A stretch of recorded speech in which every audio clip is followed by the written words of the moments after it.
चले, बिहार राज्य के सभी छात्रों को बहुत ढेर सारी शुभकामनाएं। आप सफल हों प्रारंभिक परीक्षा में, क्योंकि मुख्य परीक्षा के लिए विधिवत कार्यक्रम में आप कह सकते हैं शेड्यूल्ड किए गए हैं कि किस प्रकार से आपकी मुख्य परीक्षा की तैयारी को हमें बेहतर तरीके से कराना है। ठीक है, उसके लिए मेरी जितनी क्षमता है, मेरा जितना सामर्थ्य है, उस आधार पे मैं आप सबके साथ लगूंगा। ठीक है, तो सबसे पहले सभी छात्र उपस्थित हो जाएं और उपस्थिति दर्ज कराएं। उसके बाद हम इस सेशन को आगे बढ़ाते हैं और प्रयास रहेगा कि ये सेशन अब आपका अनवरत चलता रहे।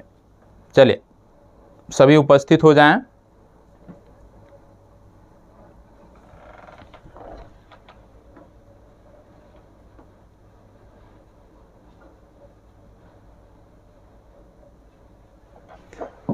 चलिए, देखो, इस वीडियो को दोनों लोग देख रहे हैं। आप बिहार राज्य से जुड़े हुए बच्चे भी देखते हैं, यूपी से जुड़े बच्चे देखते हैं, उत्तराखंड से जुड़े बच्चे देखते हैं, तो कोई भी इस वीडियो को देख सकता है। सबके लिए लाभकारी है, क्योंकि इसमें जो प्रश्न रखे जा रहे हैं विशेष रूप से राष्ट्रीय और अंतर्राष्ट्रीय घटनाक्रमों से जुड़े हुए हैं। विशेष रूप से इसमें आप कह सकते हो पिछले 3 से 4 महीने के प्रश्न रखे गए हैं और प्रश्नों की जो संख्या है वो 10 से 15 के बीच है और बहुत ही महत्वपूर्ण प्रश्न है। ठीक है, तो कोई भी देख सकता है, ऐसा नहीं है कि बिहार राज्य के चैनल पर देख रहे हो आप या उत्तराखंड के चैनल पे आप देख रहे हो तो यह बिहार के लिए ही जरूरी है, या उत्तराखंड के चैनल पर देख रहे हो तो कि उत्तराखंड के लिए ही जरूरी है। ये समग्रता से सभी के लिए महत्वपूर्ण है, जहां पर राष्ट्रीय और अंतर्राष्ट्रीय घटनाक्रमों को आपकी परीक्षा में वरीयता दिया गया है। तो आइए शुरू करते हैं एक एक करके अपने प्रश्नों के।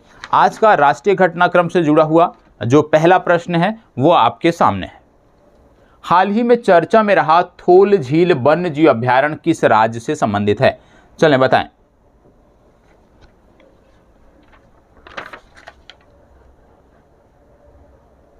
चले, सभी को जवाब देना है।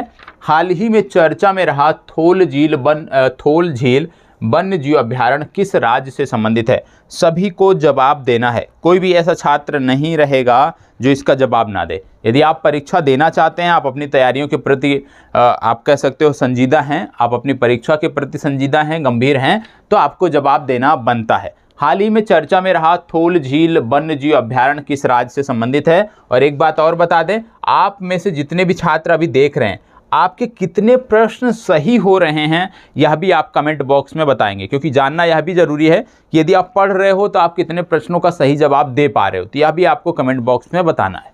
हाल ही में चर्चा में रहा थोल झील वन्य जीव अभयारण्य किस राज्य से संबंधित है आपको बताना है। गुजरात, मध्य प्रदेश, उत्तर प्रदेश, हरियाणा। 4 राज्य यहाँ पे दिए हुए हैं, गुजरात, मध्य प्रदेश, उत्तर प्रदेश, हरियाणा। इनमें से कौन सा सही है आपको बताना है। चलें, फास्ट जवाब दीजिएगा। देखो, थोल झील के बारे में बात हो रही है तो आपको बता दें, एक जिला है मेहसाणा। एक जिला आपको देखने को मिलता है मेहसाणा। एक मिनट, इसमें थोड़ा सा टाइपिंग में एरर आ रहा था। हाँ ठीक है, मेहसाणा एक जिला पड़ता है और मेहसाणा जो जिला पड़ता है ये आपको देखने को मिलता है गुजरात में। तो याद रखिएगा, गुजरात के मेहसाणा जिला से संबंधित है थोल झील वन्य जीव अभयारण्य, तो इसलिए इसका सही उत्तर है गुजरात। अब इससे संबंधित कुछ अन्य फैक्ट हैं जो आपको जानने जरूरी हैं। आपको बता दें, ये जो झील है, सबसे पहली बात, ये मानव निर्मित झील है। ठीक है, मानव निर्मित झील है और वर्ष 1988 में, याद रखिएगा, वर्ष 1988 में इसको आप कह सकते हो, वर्ष 1988 में इसको वाइल्ड लाइफ सेंचुरी का दर्जा मिला था। और जब इसको वाइल्ड लाइफ सेंचुरी का दर्जा मिला तो आगे के वर्षों में अब जाके इसको रामसर साइट के रूप में अभिसरित किया गया है। और आपको बता दें, गुजरात की लगभग 57%, गुजरात की लगभग 57% जो पक्षी प्रजातियां हैं उनका आवास जो है वो थोल झील वन्य जीव अभयारण्य के आसपास है। गुजरात की लगभग 57% जो पक्षी प्रजातियां हैं उनका आवास थोल झील वन्य जीव अभयारण्य के आसपास है। यह आपको पता होना चाहिए। यह एक रामसर साइट है, यह आपको पता होना चाहिए। हाल ही में इसको रामसर साइट का दर्जा दिया गया। और रामसर साइट की जब हम बात करते हैं तो कई बार मैंने आपको बताया कि रामसर जो है वो ईरान का एक शहर था, जहां पर वर्ष 1971 में एक समझौता हुआ था और इस समझौते में आर्द्र भूमियों को संरक्षित करने की बात की गई थी। तो इसके अंतर्गत जो आर्द्र भूमियां संरक्षित की गई उनको हम रामसर साइट्स का दर्जा देते हैं। और सबसे पहले जो आर्द्र भूमि बनाई गई थी, आर्द्र भूमि के रूप में अधिसूचित की गई थी, उसका नाम था कोबेगर। इसका नाम आपको याद रखना है, कोबेग प्रायद्वीप। ठीक है, कोबोर्ग प्रायद्वीप इसका नाम था। और कोबोर्ग प्रायद्वीप जो है ये 1974 में जो है ये पहला रामसर साइट बना था। इसका नाम आपको याद रखना है। कई बार क्या होता है, कथन के रूप में प्रश्न पूछ लिए जाते हैं तो वहाँ पे जानना जरूरी होता है। दूसरा, यदि आपसे पूछ लिया जाए सबसे बड़ी रामसर साइट कौन सी है, तो इसका नाम है रियो नीग्रो। रियो नीग्रो जो है ये सबसे बड़ी रामसर साइट है। और रियो नीग्रो ये जो साइट है आपको ये ब्राज़ील में आपको देखने को मिलेगी। ठीक है, रियो नीग्रो सबसे बड़ी रामसर साइट है और ये आपको ब्राज़ील में देखने को मिलेगी। यदि आपसे कभी पूछ लिया जाए कि सबसे ज़्यादा रामसर साइट किस देश में है, तो सबसे ज़्यादा रामसर साइट आज की तिथि में यूनाइटेड किंगडम में आपको देखने को मिलते हैं। 175 रामसर साइट आपको यहाँ पे देखने को मिलते हैं। भारत में यदि हम बात करें तो भारत में वर्तमान समय में जो रामसर साइट है उनकी संख्या है 49। ठीक है, 49 रामसर साइट वर्तमान समय में भारत में हैं। और जो सबसे लास्ट बना था उनमें से एक था खिजड़िया, एक था बखीरा। कई बार मैंने बताया है तो आपको याद होगा। ठीक है, खिजड़िया पक्षी अभ्यारण्य गुजरात में है और वाखीरा वाइल्ड लाइफ सेंचुरी ये उत्तर प्रदेश में है। ये 48वां और 49वें रामसर स्थल के रूप में जो है इंगित किए गए थे, ये आपको पता होना चाहिए। तो इतनी जानकारी यदि आपको है और साथ ही साथ रामसर स्थलों के बारे में जानकारी है कि कौन कौन से रामसर स्थल हैं, किस राज्य से संबंधित हैं, तो निश्चित रूप से आपको समस्या का समाधान हो जाएगा। इसको बताएं, विश्व जैव ईंधन दिवस कब मनाया जाता है, बताएं। अच्छा प्रश्न है, विश्व जैव ईंधन दिवस कब मनाया जाता है।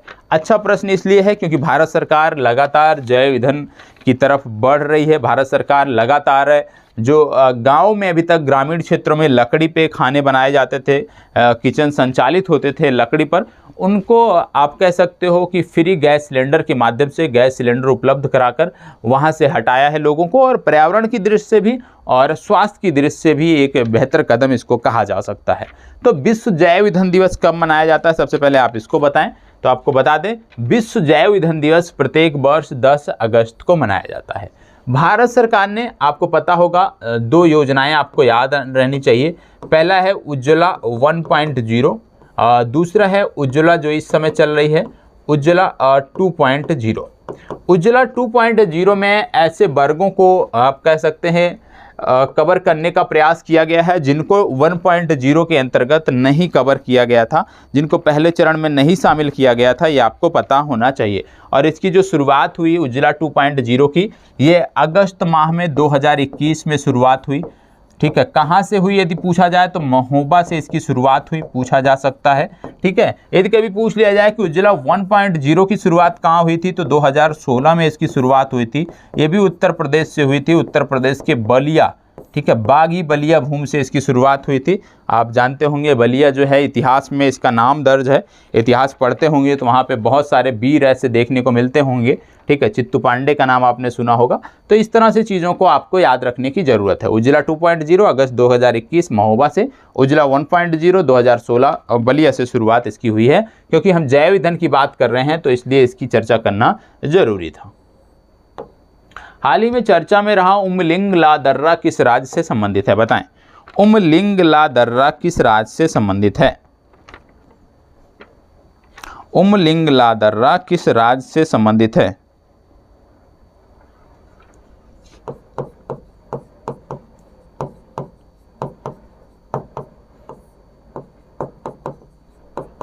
बताएं। उमलिंग ला दर्रा किस राज्य से संबंधित है। अच्छा प्रश्न है और इसका जवाब सभी को आना चाहिए। जो लोग इस किसी भी परीक्षा की तैयारी कर रहे हैं और आगामी महीनों में एग्जाम है तो इसका जवाब आपको अवश्य याद आना चाहिए। बताएं किस राज्य से संबंधित है। फास्ट जवाब देखो सबसे पहले इसके बारे में थोड़ा सा हिंट आपको दे देता हूँ।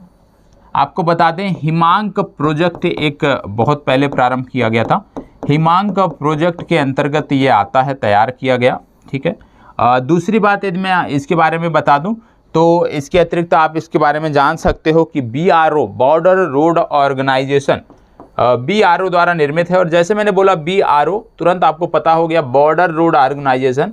और बॉर्डर रोड ऑर्गेनाइजेशन का काम होता है सीमावर्ती सड़कों की देखरेख, सीमावर्ती सड़कों को बनाना। अब सीमावर्ती सड़कों की जब बात आ गई तो यहाँ पे महाराष्ट्र तो हो गया आपका बाहर, हिमाचल प्रदेश में भी काम करता है BRO, सिक्किम में भी काम करता है, लद्दाख में भी काम करता है। ठीक है। लेकिन यहाँ पे बात हो रही है हिमांक प्रोजेक्ट की, और इसके बारे में और आपको कुछ जानकारी दे दूं कि इसकी जो ऊंचाई है वो है 19,300 फीट। 19,300 फीट की ऊंचाई पर ये दर्रा आता है, उमलिंगला दर्रा, और इसी दर्रे से होकर विश्व की सबसे ऊंची मोटरेबल रोड जो है बनाई गई है। विश्व की सबसे ऊंची, याद रखिएगा, विश्व की सबसे ऊंची मोटरेबल रोड बनाई गई है जो 19,300 फीट की ऊंचाई पर है, उमलिंगला दर्रा से संबंधित है। और ये जो सड़क है ये दो गांवों को जोड़ती है। पहले गांव का नाम है चिसुमले, चिसुमले को ये जोड़ती है देम चौक से। तो चिसुमले गांव को ये जोड़ती है देम चौक से, और ये दोनों के दोनों स्थान आपको पड़ते हैं लद्दाख में। तो कहने का मतलब है कि इसका सही उत्तर है लद्दाख। सी विकल्प इस प्रश्न का सही उत्तर है। इससे पहले बोल्बिया एक देश है, वहाँ पर एक सड़क हुआ करती थी जो विश्व की सबसे ऊंची मोटरेबल रोड होने का जिसके पास ये खिताब था, ये आपको पता होना चाहिए। ये जो सड़क बनाई गई है चिसुमले से देमचौक को जो जोड़ती है, लगभग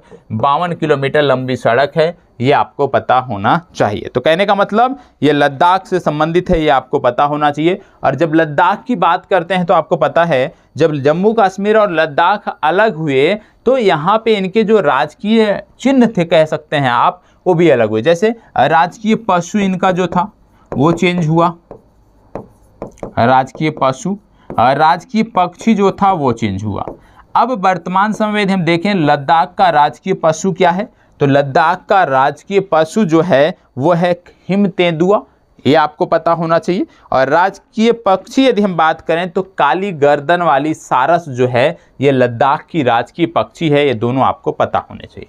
ठीक है, चलिए बढ़ते हैं आगे। हाल ही में चर्चा में रहा रामप्पा मंदिर किस राज्य से संबंधित है? प्रश्न अच्छा है और निश्चित रूप से इसका जवाब भी सबको पता होगा। यदि इसका जवाब नहीं पता है इसका मतलब आपने कुछ भी नहीं पढ़ा है, फिर आपकी पढ़ाई बेकार है। ठीक है, फिर आपकी पढ़ाई करंट अफेयर्स के संबंध में बेकार है। बताएं, जवाब दीजिएगा। हाल ही में चर्चा में रहा रामप्पा मंदिर किस राज्य से संबंधित है? गुजरात, तमिलनाडु, आंध्र प्रदेश, कर्नाटक। इसके कई अन्य नाम थे, इन नामों को भी मैं आपको बता देता हूं। काकतीय रुद्रेश्वर नाम से भी इसको जाना जाता है। काकतीय रुद्रेश्वर, काकतीय रुद्रेश्वर के नाम से भी इसको जाना जाता है, यह भी आपको पता होना चाहिए। दूसरी बात आपको बता दें कि ये कहाँ पे है, तो पालमपेट नामक एक गांव पड़ता है। पालमपेट, पालमपेट नामक एक गांव पड़ता है जहां पर ये मंदिर आपको देखने को मिलेगा। यदि आपसे पूछ लिया जाए कि किस भगवान से संबंधित है, तो रामलिंगेश्वर स्वामी से संबंधित है। रामलिंगेश्वर स्वामी, रामलिंगेश्वर स्वामी से संबंधित मंदिर है और इसको रामलिंगेश्वर स्वामी मंदिर भी कहा जाता है। तो इसके तीन नाम हो गए, रामप्पा मंदिर, काकतीय रुद्रेश्वर मंदिर और रामलिंगेश्वर मंदिर। ठीक है, अब यहाँ पे आपको बता दें इसका जो नाम रामप्पा रखा गया, विशेष रूप से इसको बनाने वाले जो आप कह सकते हो जो मूर्तिकार थे, उन्हीं के नाम पर इसका नाम रखा गया है, क्योंकि लगभग इन्होंने 3 दशक तक प्रयास किया, तब जाकर इस मंदिर को मूर्त रूप ये दे पाए।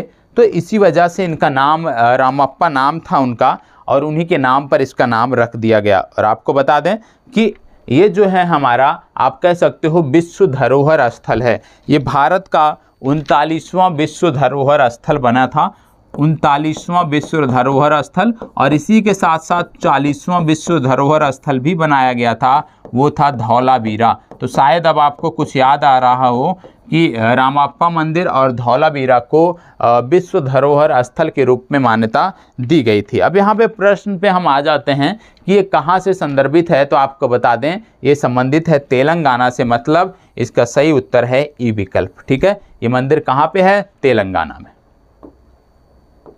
इसको बताएं, हाल ही में चर्चा में रहा परम्बिकुलम बाघ अभ्यारण्य किस राज्य से संबंधित है? बताएं, परम्बिकुलम बाघ अभ्यारण्य किस राज्य से संबंधित है? आपको पता होगा भारत के 14 बाघ अभ्यारण्यों को हाल ही में CATS की मान्यता दी गई। CA का मतलब होता है कंजर्वेशन एश्योर्ड, और TS का मतलब होता है टाइगर स्टैंडर्ड। मतलब इन 14 बाघ अभ्यारण्यों में बाघों को संरक्षित करने के लिए जो प्रयास किए जा रहे हैं, जो कदम उठाए जा रहे हैं, वो बेहतर है, वो अंतर्राष्ट्रीय मानकों के हैं, और 14 बाघ अभ्यारण्यों को इनमें शामिल किया गया। और आपको पता होगा वैश्विक लक्ष्य है कि वर्ष 2022 तक बाघों की जो आबादी है उनको दोगुना करना। हालांकि यह भी सत्य है कि बाघों की जो कुल आबादी देखने को मिलती है उसकी 60% से अधिक आबादी जो है वो भारत में देखने को मिलती है। यह भी एक कटु सत्य है, यह भी हमें स्वीकारना होगा, यह भी हमें जानना होगा। बाघों की बात हो रही है तो आपको बता दें प्रत्येक वर्ष वैश्विक बाघ दिवस मनाया जाता है। कब? 29 जुलाई को, ये भी आपको पता होना चाहिए। अंतर्राष्ट्रीय बाघ दिवस हम मनाते हैं 29 जुलाई को, यह भी आपको पता होना चाहिए। और 2010 से ये मनाया जाना प्रारंभ किया गया था, इतनी जानकारी आपको होनी चाहिए। ठीक है, अब बात हो रही है कि परम्बिकुलम बाघ अभ्यारण्य कहाँ पे है? तो परम्बिकुलम बाघ अभ्यारण्य आपको देखने को मिलता है केरल में। ठीक है, कहाँ पर देखने को मिलता है? केरल में, इसलिए इसका ई विकल्प सही उत्तर है। मैं आपसे पूछ रहा हूँ Pilibhit tiger reserve, Pilibhit tiger reserve कहाँ पर है? आप सभी को जवाब देना है। पीलीभीत टाइगर रिजर्व किस राज्य से संबंधित है? आप में से सभी को जवाब देना है, अनिवार्य है, जवाब अवश्य दीजिएगा। आपको एक जानकारी और बता दें, केंद्रपाड़ा, आपने स्थान का नाम शायद आपने सुना हो, केंद्रपाड़ा। केंद्रपाड़ा जो स्थान है ये पड़ता है उड़ीसा में, और ये जो जिला है केंद्रपाड़ा, आपको बता दें इसके बारे में कि भारत का एकमात्र स्थान है, एकमात्र जिला है जहां पर मगरमच्छ की तीनों प्रजातियां पाई जाती हैं। भारत का एकमात्र जिला है केंद्रपाड़ा जहां पर मगरमच्छ की तीनों प्रजातियां पाई जाती हैं। अब आप बोलोगे मगरमच्छ की भी 3 प्रजातियां होती हैं? जी हाँ। कौन कौन सी? पहले को आप बोलते हो घड़ियाल, ठीक है, दूसरे को आप बोलते हो मगर, और तीसरा होता है खारे पानी का मगर। भारत में ये 3 प्रजातियां मगरमच्छों की, आप कह सकते हो वैश्विक स्तर पर भी ये 3 प्रजातियां मगरमच्छों की होती हैं, घड़ियाल, मगर और खारे पानी का मगर। ठीक है, तो ये तीनों के तीनों कहीं पर यदि मिलते हैं, तीनों एक साथ कहीं मिलते हैं तो वो केंद्रपाड़ा उड़ीसा में मिलते हैं, यह भी आपको पता होना चाहिए। ठीक है, चलिए बढ़ते हैं आगे। हाल ही में जारी IPF स्मार्ट पुलिसिंग सूचकांक 2021 में कौन सा राज्य टॉप पर रहा? बोला जा रहा है पुलिसिंग सूचकांक अभी हाल ही में जारी हुआ है, इसमें कौन सा राज्य टॉप पर रहा है आपको बताना है। चलो बताएं, इनमें कौन सा राज्य टॉप पर रहा है? पुलिसिंग सूचकांक जो जारी हुआ इसमें कौन सा राज्य टॉप पर रहा है आपको बता दें। 0 से लेकर 10 तक की यहाँ पे रैंकिंग दी गई थी। 0 मतलब सबसे न्यूनतम, 10 मतलब सबसे उच्चतम। तो आपको बताना है कि IPF स्मार्ट पुलिसिंग सूचकांक 2021 में कौन सा राज्य टॉप पर रहा, बताएं।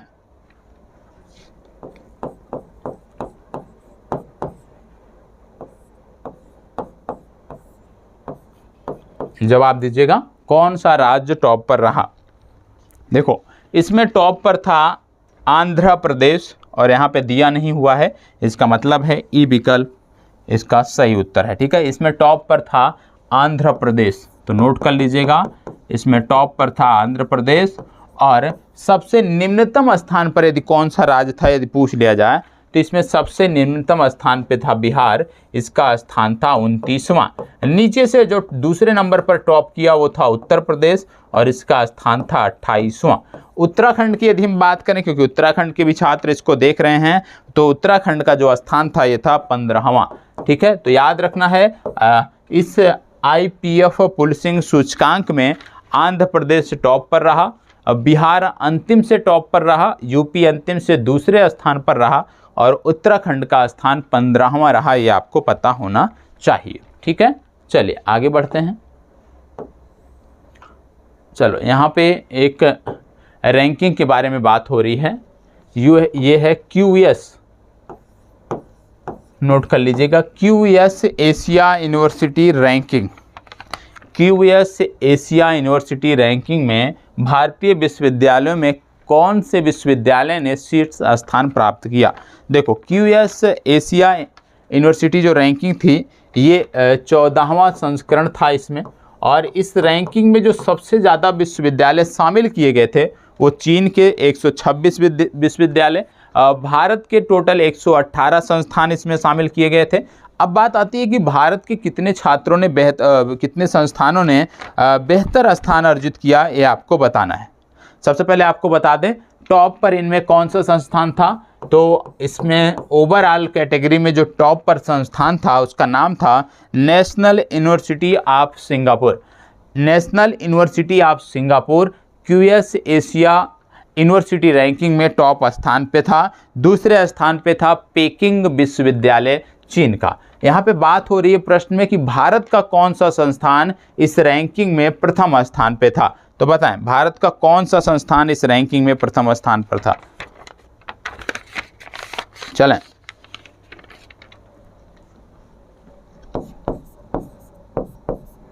देखो भारत के 3 संस्थान आपको याद रखने हैं। एक की रैंकिंग है ओवरऑल कैटेगरी में 42वीं, एक की है 45वीं, एक की है 54वीं। अब इसमें है IIT बॉम्बे। IIT बॉम्बे जो है वो आप कह सकते हो भारतीय संस्थाओं में टॉप पर था IIT बॉम्बे। दूसरे स्थान पे मतलब ओवरऑल 45वीं रैंकिंग पे IIT दिल्ली, और तीसरे स्थान पे मतलब ओवरऑल 54वें स्थान पे IIT मद्रास। ये आपको पता होना चाहिए। ठीक है, बॉम्बे, दिल्ली और मद्रास ये आपको पता होना चाहिए। ठीक है, बॉम्बे, दिल्ली और मद्रास। कहने का मतलब इसका सही उत्तर है IIT बॉम्बे, क्योंकि IIT बॉम्बे जो है भारतीय संस्थाओं की कैटेगरी में टॉप पर रहा है। ठीक है, चलिए आगे बढ़ते हैं। इसको बताएं टाइम्स हायर एजुकेशन रैंकिंग में विश्व प्रतिष्ठा, टाइम्स हायर एजुकेशन विश्व प्रतिष्ठा रैंकिंग 2021 में भारत का कौन सा संस्थान टॉप पर रहा। अभी हमने QS एशिया रैंकिंग देखी थी विश्वविद्यालयों की, अब बात हो रही है टाइम्स रैंकिंग की, टाइम्स हायर एजुकेशन विश्व प्रतिष्ठा रैंकिंग की। तो बताएं इनमें कौन सा संस्थान टॉप पर रहा, भारत का कौन सा संस्थान इनमें टॉप पर था। चलें बताएं। देखो ओवरऑल कैटेगरी में यदि हम बात करें तो हार्वर्ड यूनिवर्सिटी याद रखिएगा, हार्वर्ड विश्वविद्यालय USA का है जो टॉप पर था ओवरऑल कैटेगरी में। ठीक है, टाइम्स हायर एजुकेशन रैंकिंग में। अब भारतीय विश्वविद्यालयों की यदि हम बात करें तो आपको बता दें टॉप 100 में एकमात्र भारतीय विश्वविद्यालय था जो 91 से 100 रैंकिंग वाले कैटेगरी में शामिल था, और वो था IISc बेंगलुरु, मतलब भारतीय विज्ञान संस्थान बेंगलुरु। तो भारतीय विज्ञान संस्थान बेंगलुरु एकमात्र संस्थान था जो टाइम्स हायर एजुकेशन विश्व प्रतिष्ठा रैंकिंग 2021 में टॉप 100 में शामिल था। यह आपको पता होना चाहिए। ठीक है, तो याद रखिएगा IISc बेंगलुरु, इसी को बोलते हैं भारतीय विज्ञान संस्थान बेंगलुरु। बात एक ही है। ठीक है, चले आगे बढ़ते हैं। हेनले, यहाँ पे हेनरी लिखा है, ये है हेनले। ठीक है, हेनले।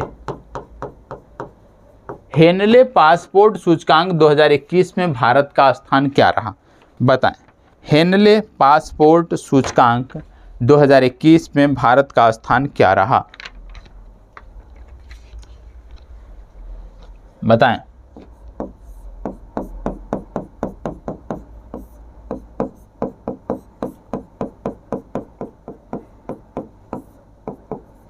चलिए जवाब दीजिएगा।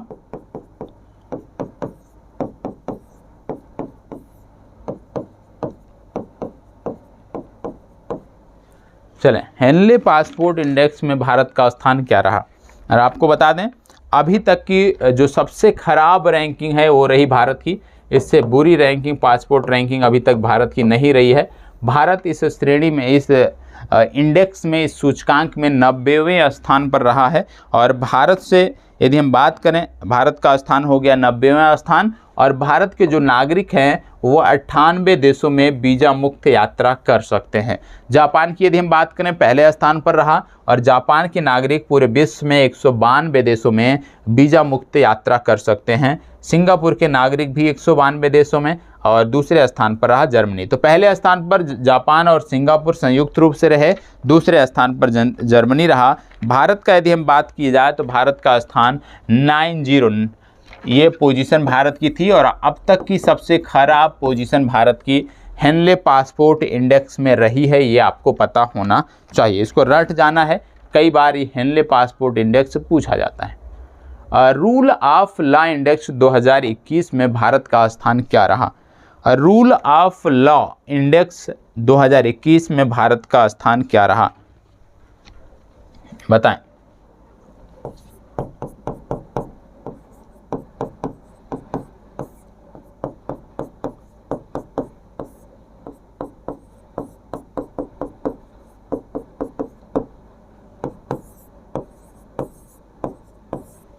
बताएं, रूल ऑफ लॉ इंडेक्स 2021 में भारत का स्थान क्या रहा। रूल ऑफ लॉ इंडेक्स में डेनमार्क पहले स्थान पे, नॉर्वे दूसरे स्थान पे, फिनलैंड तीसरे स्थान पे था। तो टॉप 3 आपको पता होना चाहिए। अब भारत की बात आती है कि भारत का स्थान क्या रहा।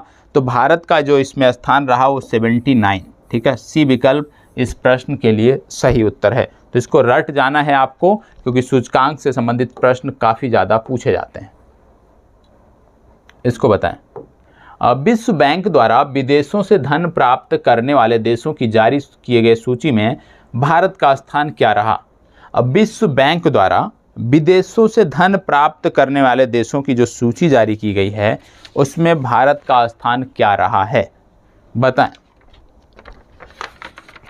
चले बताएं, भारत का स्थान क्या रहा है। देखो, भारत ने कुल 87 बिलियन डॉलर, ठीक है, भारत ने कुल 87 बिलियन डॉलर रुपए जो है प्राप्त किए हैं, जो विदेशों से भारत में भेजे गए हैं, ठीक है। दूसरे स्थान पे चीन था। चीन ने 53 बिलियन डॉलर रुपए जो है वो अर्जित किए हैं, विदेशों से भेजे गए। और तीसरे स्थान पर मैक्सिको का नाम आता है। और आपको बता दें, भारत में जो पैसे आए हैं 87 बिलियन डॉलर, इसका 20% हिस्सा जो है वो सिर्फ और सिर्फ यूएसए से आया है, ठीक है। 20% हिस्सा यूएसए से आया है। और सबसे ज़्यादा हिस्सा भेजने वाला आप कह सकते हो जो देश है वो यूएसए। मतलब भारत में जो विदेशी मुद्रा प्राप्त हुई है, विदेशों से जो धन प्राप्त हुए हैं, उनमें सबसे ज़्यादा जो आया है यूएसए से आया है। मतलब यूएसए पे में रहने वाले भारतीयों ने सबसे ज़्यादा धन अपने घर को, अपने परिवारजनों को भेजा है। इसके बाद गल्फ देशों का स्थान आता है, क्योंकि खाड़ी देशों में भारत के बहुत ज़्यादा वर्कर कार्य करते हैं, ठीक है। सऊदी अरब हो गया, कुवैत हो गया, इसके बाद ओमान हो गया, बहरीन हो गया, ठीक है, यूएई हो गया। तो इनमें बहुत लाखों की संख्या में भारतीय कार्य करते हैं। और कहीं ना कहीं इन भारतीयों के द्वारा जो मुद्रा भेजी जाती है, कहीं ना कहीं इनका योगदान है भारतीय विदेशी मुद्रा का जो भंडार है उसको बढ़ाने में। और आप देखते होंगे जब कोई समस्या आती है तो सरकारें तुरंत इनके लिए कार्य करती हैं। जैसे लॉकडाउन में इनकी वापसी के लिए सरकारों ने कार्य किया, और क्यों ना करें, क्योंकि उनकी जिम्मेदारी है।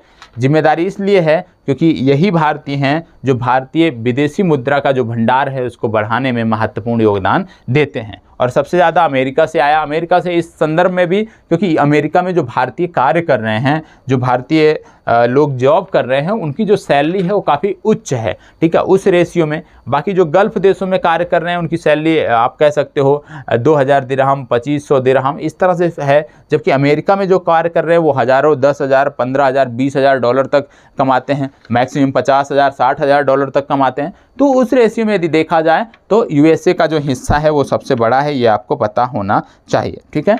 चलिए इसको बताएं। लीड्स 2021 सूचकांक में कौन सा राज्य शीर्ष पर रहा, बताएं। लीड्स 2021 सूचकांक में कौन सा राज्य शीर्ष पर रहा? ये गलत है इतना, ठीक है। तो सिर्फ और सिर्फ पहले प्रश्न की बात करें, लीड्स 2021 सूचकांक में कौन सा राज्य शीर्ष पर रहा? चलिए जवाब दीजिएगा। लीड्स 2021 सूचकांक में कौन सा राज्य शीर्ष पर रहा? इनमें 3 कैटेगरी बनाई गई थी। एक कैटेगरी में गुजरात ने टॉप किया, दूसरी कैटेगरी थी पर्वतीय क्षेत्रों की, नॉर्थ ईस्ट की, जिसमें जम्मू कश्मीर ने टॉप किया, और तीसरी कैटेगरी थी यूनियन टेरिटरी की, जिनमें दिल्ली ने टॉप किया। तो याद रखिएगा, दिल्ली, जम्मू कश्मीर और गुजरात, ये 3 याद रखिएगा, आपका प्रश्न निकल जाएगा। हाल ही में चर्चा में रहा रुस्तम 2 ड्रोन किसके द्वारा विकसित किया गया है? रुस्तम 2 ड्रोन किसके द्वारा विकसित किया गया है, बताएं। किसके द्वारा विकसित किया गया है? रुस्तम 2 ड्रोन किसके द्वारा विकसित किया गया है? और आपको बता दें, रुस्तम 1 और रुस्तम 2 और रुस्तम H, रुस्तम ड्रोन के 3 प्रकार हैं, ठीक है। एक है फर्स्ट, दूसरा है H और तीसरा है सेकंड। यहाँ पे बात हो रही है रुस्तम सेकंड की, और रुस्तम सेकंड की जो क्षमता है लगभग 22,000 फीट की ऊंचाई पर ये उड़ान भर सकता है, और लगभग 20 से 22 घंटे तक ये लगातार उड़ान भर सकता है। मतलब 20 से 22 घंटे इसको चार्ज करने की ज़रूरत नहीं होगी। अब बात हो रही है कि बनाया किसने है, तो इसको बनाया है DRDO ने, ठीक है। DRDO की एक बेंगलुरु स्थित प्रयोगशाला है जहां पर इसको तैयार किया गया है, ये आपको पता होना चाहिए। अब यहाँ पे मैंने बात किया DRDO की, तो आप में से सभी का, जो भी लोग वीडियो देख रहे हैं, आप सबका होमवर्क है कि DRDO के बारे में जितनी मैक्सिमम जानकारी आप लिख सकते हो वो कमेंट बॉक्स में लिखोगे। जिसकी जानकारी सबसे अच्छी होगी, जिसने सबसे विधिवत तरीके से DRDO के बारे में बताया होगा, उसकी चर्चा हम कल की कक्षा में करेंगे। DRDO के बारे में, जैसे DRDO की स्थापना कब हुई, DRDO का आदर्श वाक्य क्या है, DRDO का मोटो क्या है, ठीक है, DRDO का हेडक्वार्टर क्या है, और इस तरह से DRDO के बारे में आपको जितनी मैक्सिमम जानकारी है वो आपको अंकित करनी है। आप करोगे, निश्चित रूप से हम देखेंगे, पसंद आएगी तो अगली क्लास में आपकी चर्चा अवश्य की जाएगी। तो थोड़ा सा अपने से भी कार्य करने को आप सोचें, कार्य करें तो चीज़ें आपकी और बेहतर होंगी। चलें इसको बताएं। INS तुसील का जलावतरण कहाँ किया गया, बताएं। INS तुसील का जलावतरण कहाँ किया गया? INS तुसील का जलावतरण कहाँ किया गया? चलें बताएं। आपको बता दें, तलवार बैच के जो INS आप कह सकते हो, जो हम युद्धपोत तैयार कर रहे थे, उनका बैच 3rd इस समय तैयार हो रहा है, ठीक है, तलवार कैटेगरी का, और उसी के अंतर्गत INS तुसील बनाया गया है। और INS तुसील के बाद इसमें जो बनाया जाएगा, ये 7वां है, टोटल इसमें 10 बनाए जाने हैं, टोटल इसमें 10 बनाए जाने हैं इस कैटेगरी में, ठीक है, जिनमें से अभी तक जो बन चुके हैं वो 6 बन चुके हैं। 7वां आपका तुसील है, ठीक है।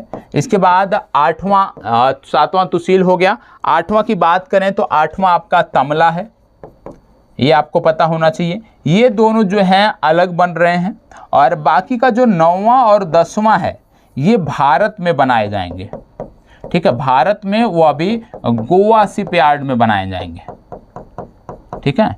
इस कैटेगरी में 9वां और 10वां जो बनाया जाएगा वो भारत में गोवा शिपयार्ड लिमिटेड में बनाया जाएगा, और बाकी के अन्य जो अभी 8 बने हैं ये विदेशों में बनाए गए हैं। तो आपको बताना है कि इसका जलावतरण कहाँ किया गया है। निश्चित रूप से जहाँ बनाया गया होगा वहीं पर जलावतरण किया गया होगा। जैसे आप जानते होंगे, INS तलवार, INS त्रिशूल, INS Tanwar, INS Tegh, INS तरकस, INS Trikhand, इतना नाम आपको पता होगा। ये 6 आपको याद होगा निश्चित तौर पे, ठीक है। नहीं याद होगा तो विभिन्न मिशनों में इनका प्रयोग किया गया है, वहाँ से आपको याद करना चाहिए। तो आपको बता दें, इनका निर्माण हुआ है यांतर शिपयार्ड में। कहाँ पर? यांतर शिपयार्ड, यांतर शिपयार्ड। और ये जो यांतर शिपयार्ड पड़ता है, यांतर शिपयार्ड पड़ता है रूस में। मतलब इनका जलावतरण कहाँ हुआ है? इनका जलावतरण हुआ है रूस में, ठीक है। अब 8 तक तो रूस में बनेंगे, ठीक है, 6 भी रूस में बने, 6 तक, 7वां भी रूस में बना, उसका जलावतरण हो गया, भारत को सौंपा जाएगा। 8वां भी रूस में बनेगा, 9वां और 10वां जो हैं ये भारत के गोवा शिपयार्ड लिमिटेड में बनेंगे, ये भी आपको पता होना चाहिए। तुसील की यदि हम बात करें, तुसील जो है एक संस्कृत वर्ड है और इसका हिंदी में यदि हम करते हैं तो इसका नाम होता है रक्षा कवच। याद रखिएगा, तुसील संस्कृत का शब्द है, इसका जब हम हिंदी वर्जन करते हैं तो उसका अर्थ आता है रक्षा कवच, ये आपको पता होना चाहिए।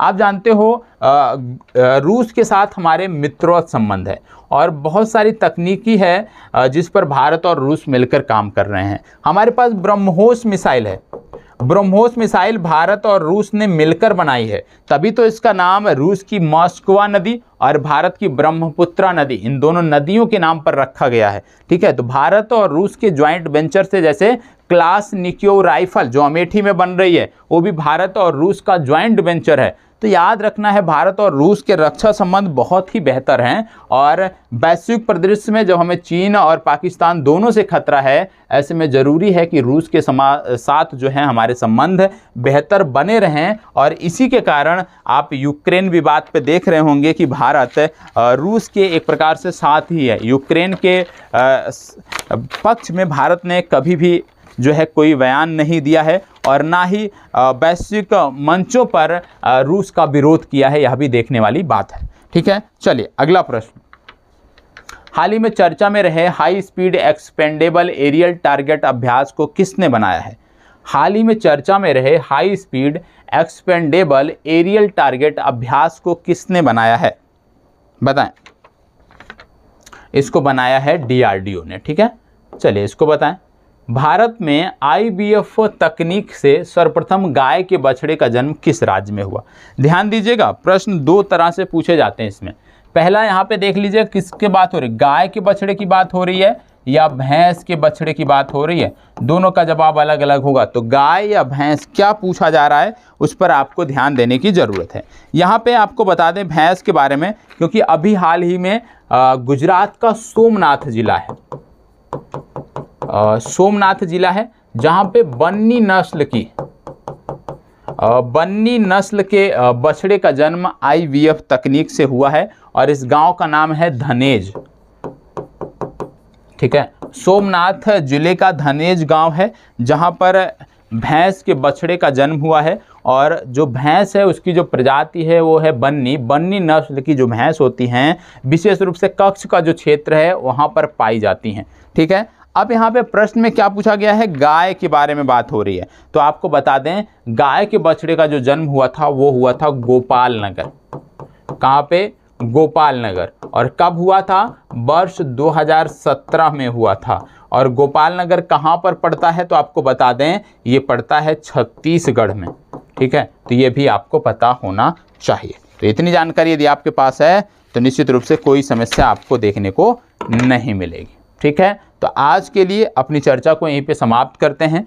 बिहार राज्य के जो छात्र हैं और जो उत्तराखंड राज्य के छात्र हैं या किसी अन्य राज्य के छात्र भी देख रहे हैं तो आप सबके लिए यह ज़रूरी है जो राज्य स्पेसिफिक आपको पढ़ाया जाए वो आपको इग्नोर कर देना है, बाकी सारी चीज़ें आपके लिए भी उतनी महत्वपूर्ण है जितने कि अन्य छात्रों के लिए, ठीक है। चलिए धन्यवाद, बहुत बहुत आभार।